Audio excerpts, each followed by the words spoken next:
Imagine a master farmer in Ethiopia trying to advise 3 international teams.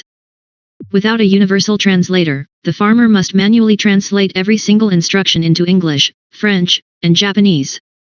It is exhausting. In the software world, developers face this exact same nightmare when trying to connect their tools to different AI models. Let's look at the software equivalent. You build a simple, perfect Python function to check soil moisture for your farm.